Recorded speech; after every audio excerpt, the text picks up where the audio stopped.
자, 지난 시간에까지는 뭘 했냐면은 트랜지스터의 AC 등가회로까지 구하는 걸 했습니다.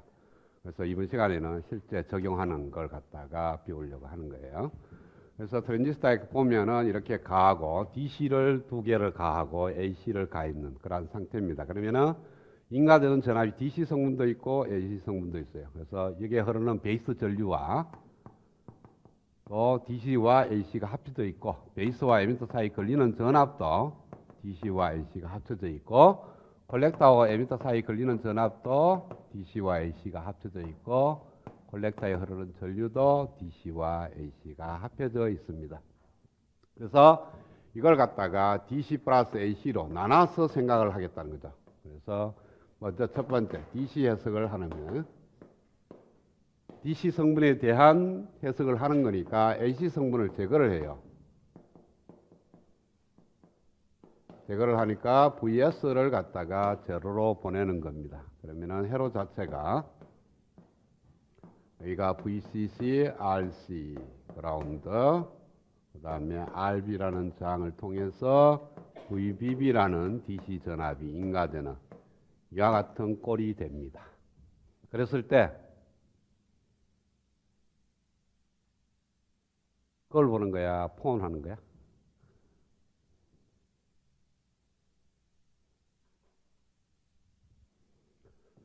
자, 베이스에 흐르는 전류가 DC 성분, AC 성분, DC 성분만 따지는 거니까 베이스에 흐르는 DC 성분만 있고요.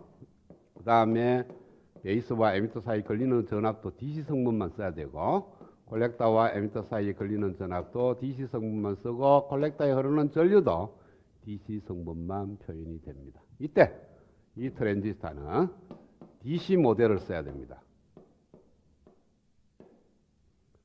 자, DC 모델은 뭐냐 하면은 우리가 트랜지스터가 5장에서 공부할 때 트랜지스터가 액티브 모드로 동작한다면 쓸 수 있는 두 가지 식이 있죠. 그 식이 바로 DC 모델이에요. 즉 베이스와 에미터 사이에 걸리는 전압은 0.7V인 VB-ON이다. 이 식 하나 하고 또 콜렉터에 흐르는 전류는 베이스에 흐르는 전류의 베타배다. 이 두 식을 쓰고 그 다음에 입력 루프 방식 VBB는 인가되는 전압은 RB에 걸리는 전압과 베이스와 에미터 사이에 걸리는 전압이다 한 거하고 출력 루프 방식 인가되는 전압 VCC는 RC에 걸리는 전압과 VC의 DC 성분 이렇게 4개로 갖고 문제를 푸는 것이 바로 DC 해석입니다.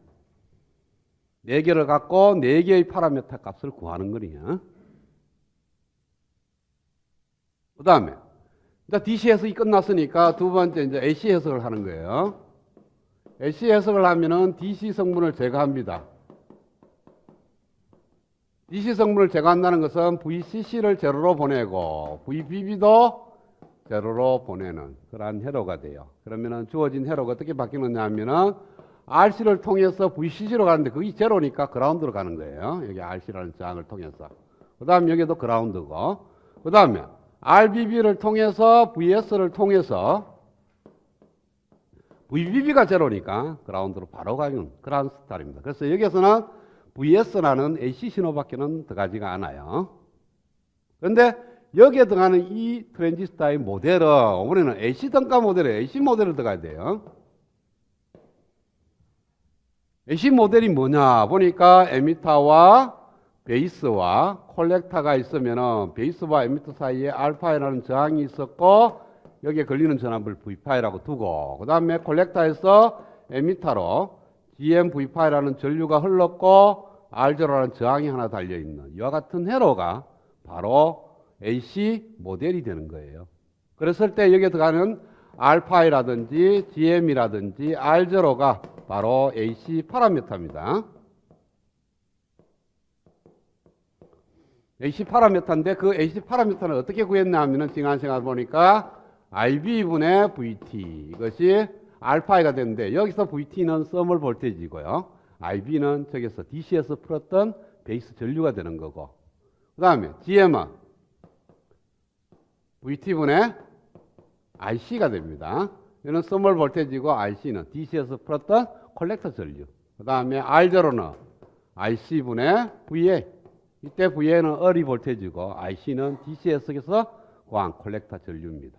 그래서 DC 해석의 결과물들이 AC 파라미터의 값을 결정하고 그 값을 알아야만이 AC 모델이 나오고 이 AC 모델을 이 트랜지스터 대신에 사용을 하게 되면은 AC 해석이 된다는 거예요. 그래서 이 회로를 여기다가 엮였어요. 여면은 주어진 저 회로의 AC 등가 회로는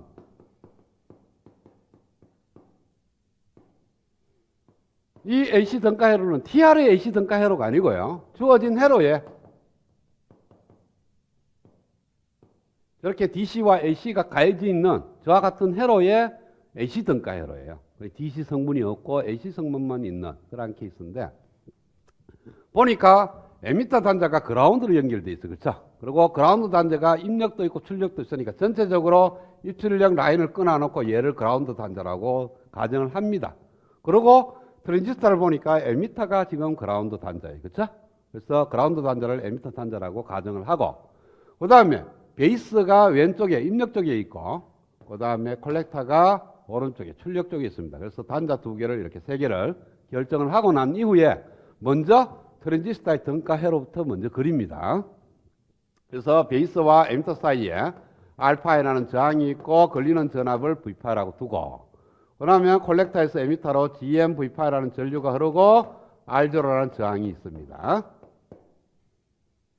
자, 그러면 트랜지스터의 등가 회로는 그렸고 그 다음 주변에 있는 회로를 그리면 돼요. 여기에 있는 RC를 보니까 RC는 콜렉터 단자와 그라운드 사이에 있어요. 그래서 콜렉터 단자와 그라운드 사이에 RC라는 저항이 있고 그 다음에 베이스 단자에서 RB를 통해서 VS를 거쳐서 그라운드로 가는 거예요. 그래서 여기가 RB라는 저항을 잇고 여기에 VS라는 전압이 이렇게 들어가 있는 이와 같은 모양이 됩니다. 그래서 주어진 회로의 AC 등가 회로가 되고요. 여기다가 표기를 하면은 이렇게 흐르는 전류가 베이스에 걸리는 AC 신호입니다. 그 다음에 여기에 걸리는 전압이 VB가 되고요. 그 다음에 이렇게 흐르는 것이 콜렉터에 흐르는 AC 성분이 되고 여기에 두 개 걸리는 전압이 콜렉터와 에미터 사이에 걸리는 AC 전압값이 돼요. 그러니까 AC 해석 안에 들어가 있는 4개의 파라미터는 AC 성분만 있는 거고 DC 해석에서 들어가 있는 4개의 파라미터는 DC 성분만 있는 거예요. 그러면은 여기에 있는 이 신호는 베이스에 흐르는 토탈 신호는 여기서 구한 DC와 저기서 구한 AC를 합하면 돼요. 그렇죠? 여기에 흐르는 RB는 DC도 있고 AC도 있다고. 그래서 DC 해석에서 나오는 DC 값과 AC 해석에서 나오는 AC 값을 더하면 이 성분이 돼요. 여기에 걸리는 전압도 마찬가지입니다. 여기 걸리는 전압도 DC에서 구한 VB와 AC에서 구한 VB를 더하면 되고 여기 RC도 마찬가지, VC도 마찬가지가 되는 거예요. 그러면은 DC와 AC를 이렇게 푸는 가장 큰 가정이 뭐냐면 이 TR은 액티브 모드에서 동작한다. 이것을 만족을 해야 됩니다. 이걸 만족 안 하면은 AC 등가 회로라는 것 자체가 의미가 없어져요. 그렇죠? AC 등가 회로가 나온 모드가 액티브 모드일 때만 가능한 거니까. 그래서 TR이 액티브 모드를 가정해야 되고 이걸 만족하는 조건이 뭐냐 하면은 베이스에 흐르는 토탈 전류가 양이 돼야 되고 콜렉터와 에미터 사이에 걸리는 토탈 전압이 VC 세츄레이션 전압보다는 커야 된다. 자, 보통 VC 세츄레이션 값을 잘 안 가르쳐 주는데 안 가르쳐 줄 때는 보통 0.2 또는 0.3V를 쓰든지 극단적으로 가면 0V라고 써도 돼요. 그렇게 쓰고 뭐 그렇게 썼다라고 얘기를 하면 됩니다. 자, 그래서 VC 세츄레이션보다는 항상 VC가 커야 된다. 그런 의미를 가져야만이 TR은 액티브 모드로 동작하고 그렇게 됐을 때 DC 해석과 AC 해석을 통해서 토탈 전압과 전류를 구할 수가 있는데 DC 해석은 이미 5장에서 많이 풀어봤으니까 여기서는 안 하고요.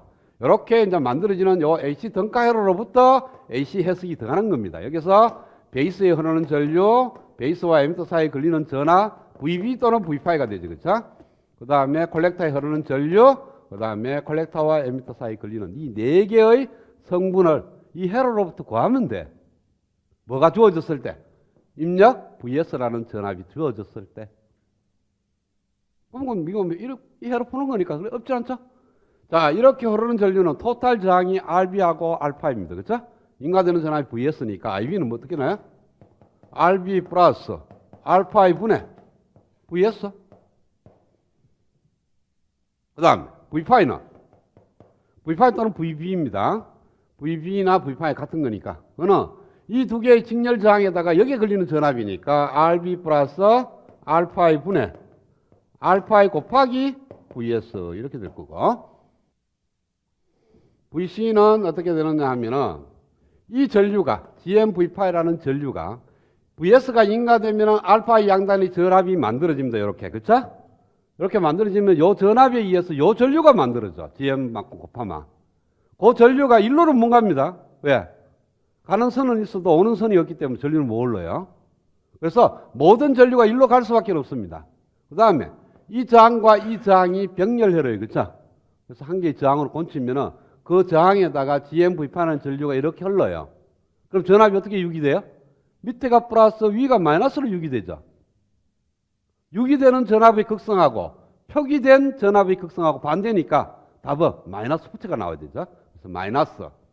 흐르는 전류가 GMV파이, 저항은 R0와 RC의 병렬 저항 이렇게 구하면 됩니다. 이때 V파이는 얘를 또 대입을 해. 하면은 마이너스 GM의 R0 RC 곱하기 RB 플러스 알파이 분의 알파이 곱하기 VS 이렇게 만들어집니다. 그 다음에 콜렉터에 흐르는 전류 IC는 여기 흐르는 전류가 콜렉터 전류니까 얘 더하기 얘가 됩니다. 그쵸? 그래서 얘는 GMV파이 플러스 R0 분태 VC 이렇게 나옵니다. 여기에 걸리는 전압에다가 R0를 나누면 되는데 이 R0가 매우 큰 값이에요. 매우 큰 값이니까 일로 흐르는 전류보다는 일로 흐르는 전류가 훨씬 많아요. 그래서 일로 흐르는 전류를 거의 무시를 합니다. 그래서 얘를 무시를 한다고. 따라서 거의 뭐 GMV파이라고 쓸 수가 있어요. 일로 흐르는 전류가 콜렉터 흐르는 전류를 좌우한다라고 생각해도 됩니다. 일로 흐르는 전류는 거의 미미해서 무시를 하고, 일로 흐르는 전류는 그게 바로 IC죠, 그렇죠? 이 두 개 이렇게 흐르는 전류하고 이렇게 흐르는 전류가 합해져서 이렇게 흐를 거니까. 자, 그다음에 GMV파이인데 V파이가 뭐냐 하면은 알파이 곱하기 IB예요. 그래서 GM 곱하기 알파이 곱하기 IB. 얘가 뭐라 그랬어요? 베타라 그랬죠. 그쵸? 베타 IB. 그래서 AC 해석에도 가보니까 콜렉터에 흐르는 전류 IC는 베이스에 흐르는 전류 IB의 베타배와 같다. DC에서도 성립하고 AC에서도 거의 성립한다. 근데 딱 같지는 않죠. 그쵸? 이걸 무시를 했기 때문에 같아진다. DC에서도 뭘 무시해서 같아졌습니까? 실질적으로 DC에서도 IC는 베타 IB에다가 뒤에 뭐가 붙어요? 어리 이펙터가 붙죠? 근데 얘를 무시를 했죠. 그래서 IB의 베타배가 IC가 된다. 얘도 무시를 했고 AC에서도 무시를 하고. 근데 얘하고 저하고는 같지는 않아요.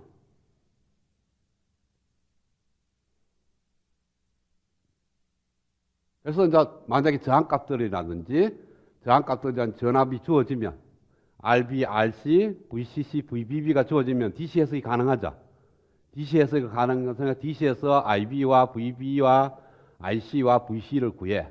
그 다음에 그걸로부터 알파이와 GM과 R0 값을 구해. 그러면 이 회로가 결정이 돼. 그러면은 여기서 VS만 남고 나머지는 값들이 다 나와버리죠. 그쵸? 그래서 여기서 구해지는 V0하고, 즉 출력 전압인 VC와 입력 전압인 VS의 B가 있을 겁니다. 요거는 B 곱하기 VS가 되니까 VS가 1로 넘어가면은 VS분의 VC가 되고 그 값이 마이너스 GM의 R0 RC 곱하기 RB 플러스 알파이분의 알파이. 요걸 갖다가 우리는 전압 미덕이라고 얘기합니다. 그 다음에 또는 정폭률.